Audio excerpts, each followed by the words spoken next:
ইতালির 2026 সালের ডিক্রিটো ফ্লুসি শ্রমিক নিয়োগ কোটা অনুযায়ী স্পন্সর, নন সিজনাল এবং ডোমেস্টিক গৃহকর্মী কেয়ারগিভার ভিসার আবেদনকারীদের জন্য বর্তমানে গুরুত্বপূর্ণ সময় চলছে।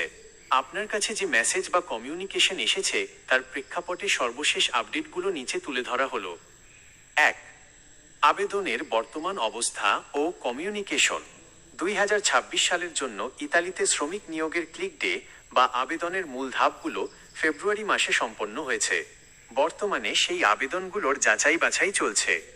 স্পন্সর অব বি 2020 মডেল 16 ফেব্রুয়ারি 2026 তারিখে এই ক্যাটাগরির ক্লিক ডে ছিল। যারা দ্রুত আবেদন করতে পেরেছেন তাদের নিয়োগকর্তার কাছে এখন ইতালির স্বরাষ্ট্র মন্ত্রণালয় থেকে নুল্লা ওস্টা কাজের অনুমতিপত্র সংক্রান্ত আপডেট পাঠানো হচ্ছে।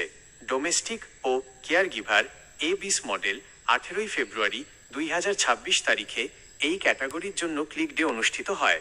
এবছর এই খাতে প্রায় 12,000 কোটা বরাদ্দ রাখা হয়েছে। Message update. আপনি যে কমিউনিকেশন বা আপডেটের কথা বলছেন তা সাধারণত আপনার ইতালিয়ান নিয়োগকর্তার এমপ্লয়ার ইমেইলে বা অনলাইন পোর্টালে আসে।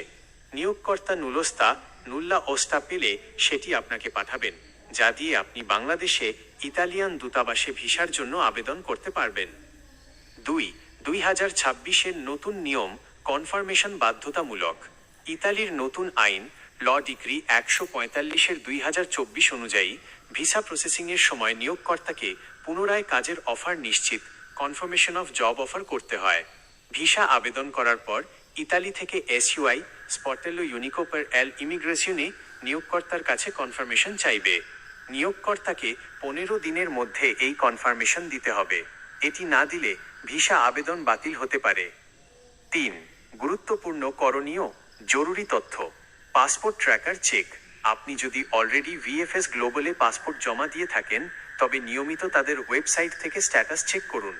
নিয়োগকর্তার সাথে যোগাযোগ। আপনার কমিউনিকেশন এসে থাকলে দ্রুত নিয়োগকর্তার কাছ থেকে নুলস্তার অরিজিনাল কপি বা PDF সংগ্রহ করুন।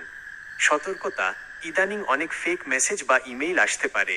নিশ্চিত হয়ে নিন তথ্যটি আপনার নিয়োগকর্তা বা সরাসরি VFS এম্বাসি থেকে এসেছে কিনা। ভিসা ফি ও বায়োমেট্রিক। ইতালির ওয়ার্ক ভিসার জন্য VFS গ্লোবালে অ্যাপয়েন্টমেন্ট নিয়ে বায়োমেট্রিক এবং প্রয়োজনীয় কাগজপত্র জমা দিতে হবে।